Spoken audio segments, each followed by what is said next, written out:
much, my fellow Americans.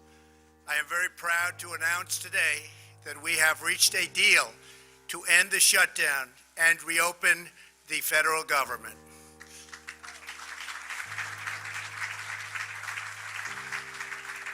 As everyone knows, I have a very powerful alternative, but I didn't want to use it at this time. Hopefully it will be unnecessary. I want to thank all of the incredible federal workers and their amazing families who have shown such extraordinary devotion in the face of this recent hardship. You are fantastic people.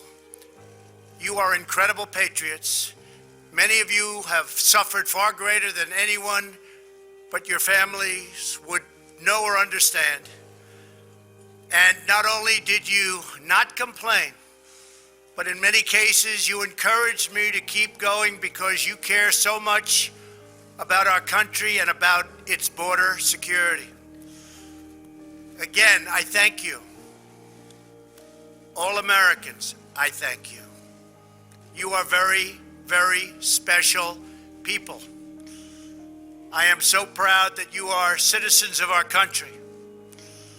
When I say make America great again, it could never be done without you. Great people. In a short while, I will sign a bill to open our government for 3 weeks until February 15th. I will make sure that all employees receive their back pay very quickly or as soon as possible. It'll happen fast. I am asking Senate Majority Leader Mitch McConnell to put this proposal on the floor immediately. After 36 days of spirited debate and dialogue, I have seen and heard from enough Democrats and Republicans that they are willing to put partisanship aside, I think, and put the security of the American people first. I do believe they're going to do that. They have said they are for complete border security, and they have finally and fully acknowledged that having barriers, fencing, or walls, or whatever you want to call it, will be an important part of the solution. A bipartisan conference committee of House and Senate lawmakers and leaders will immediately begin reviewing the requests of our Homeland Security experts, and experts they are, and also law enforcement professionals who have worked with us so closely. We want to thank Border Patrol, ICE, and all law enforcement. Been incredible.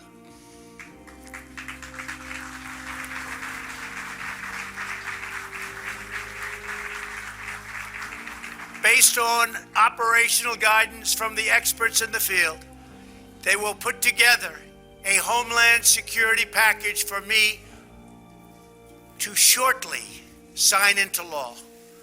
Over the next 21 days, I expect that both Democrats and Republicans will operate in good faith. This is an opportunity for all parties to work together for the benefit of our whole beautiful, wonderful nation. If we make a fair deal, the American people will be proud of their government for proving that we can put country before party. We can show all Americans and people all around the world that both political parties are united when it comes to protecting our country and protecting our people. Many disagree, but I really feel that working with Democrats and Republicans, we can make a truly great and secure deal happen for everyone. Walls should not be controversial. Our country has built 654 miles of barrier over the last 15 years, and every career Border Patrol agent I have spoken with has told me that walls work. They do work. No matter where you go, they work. Israel built a wall, 99.9% successful. Won't be any different for us. They keep criminals out. They save good people from attempting a very dangerous journey from other countries, thousands of miles, because they think they have a glimmer of hope of coming through. With a wall, they don't have that hope. They keep drugs out, and they dramatically increase efficiency by allowing us to patrol far larger areas with far fewer people. It's just common sense. Walls work. That's why most of the Democrats in Congress have voted in the past for bills that include walls and physical barriers and very powerful fences. The walls we are building are not medieval walls. They are smart walls designed to meet the needs of frontline border agents and are operationally effective. These barriers are made of steel, have see-through visibility, which is very important, and are equipped with sensors, monitors, and cutting-edge technology, including state-of-the-art drones. We do not need 2,000 miles of concrete wall from sea to shiny sea. We never did. We never proposed that. We never wanted that, because we have barriers at the border where natural structures are as good as anything that we can build. They're already there. They've been there for millions of years. Our proposed structures will be in predetermined high-risk locations that have been specifically identified by the Border Patrol to stop illicit flows of people and drugs. No border security plan can ever work without a physical barrier. Just doesn't happen. At the same time, we need to increase drug detection technology and manpower to modernize our ports of entry, which are obsolete. The equipment's obsolete, they're old, they're tired. This is something we have all come to agree on and will allow for quicker and safer commerce. These critical investments will improve and facilitate legal trade and travel through our lawful ports of entry. Our plan also includes desperately needed humanitarian assistance for those being exploited and abused by coyotes, smugglers, and the dangerous journey north. The requests we have put before Congress are vital to ending the humanitarian and security crisis on our southern border. Absolutely vital. Will not work without it.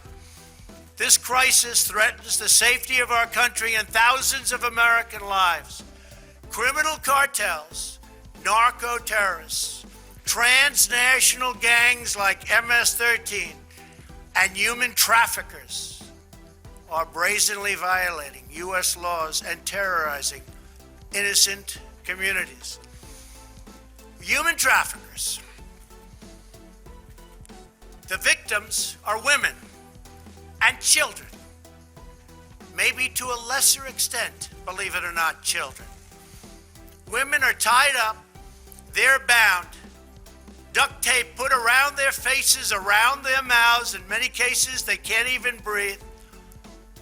They're put in the backs of cars or vans or trucks. They don't go through your port of entry. They make a right turn going very quickly.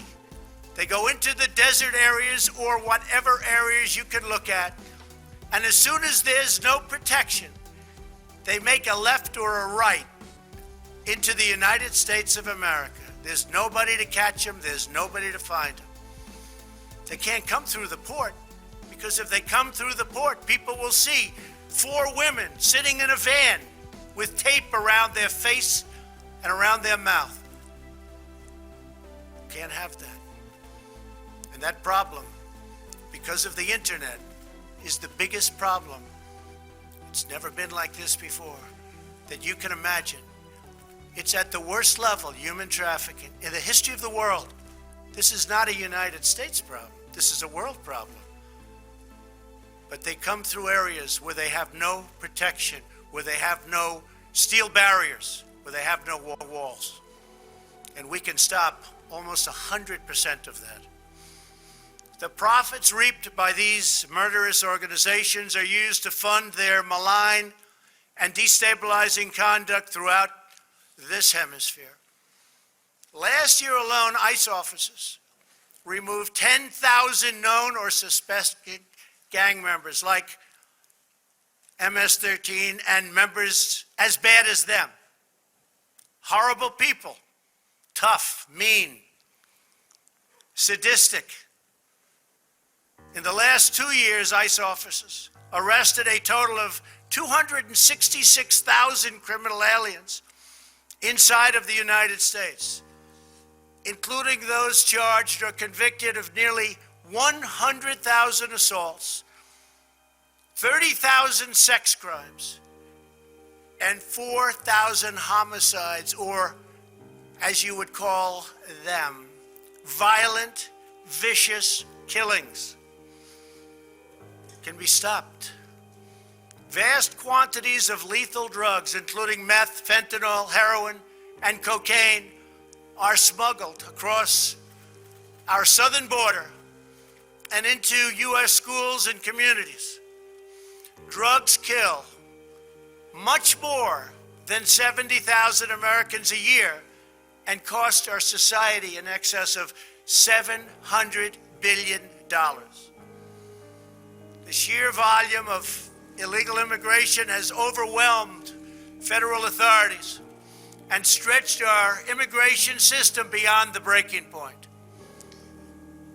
Nearly 50 migrants a day are being referred for medical assistance. They're very, very sick, making this a health crisis as well.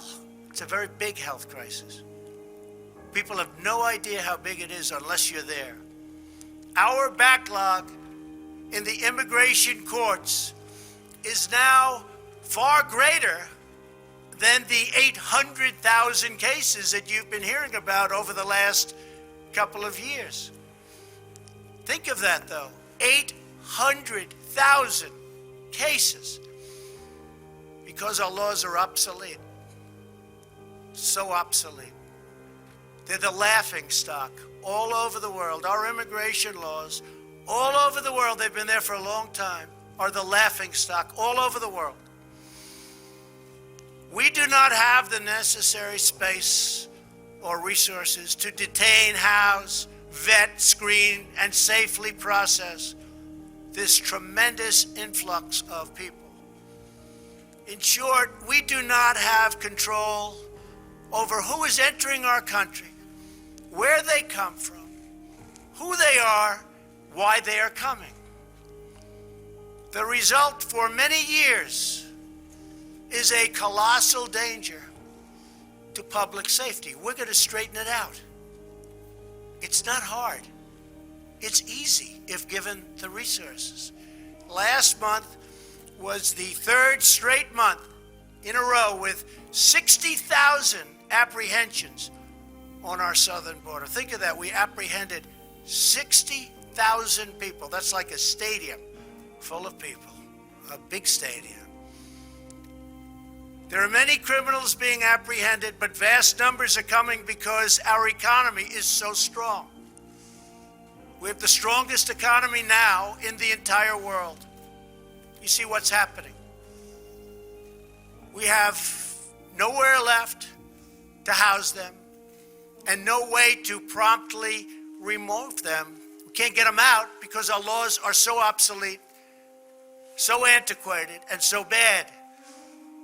Without new resources from Congress, we will be forced to release these people into communities, something we don't want to do, called catch and release. You catch them. Even if they're criminals, you then release them.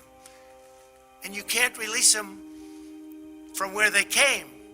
So they go into our country and end up in places you would least suspect. And we do as little releasing as possible, but they're coming by the hundreds of thousands.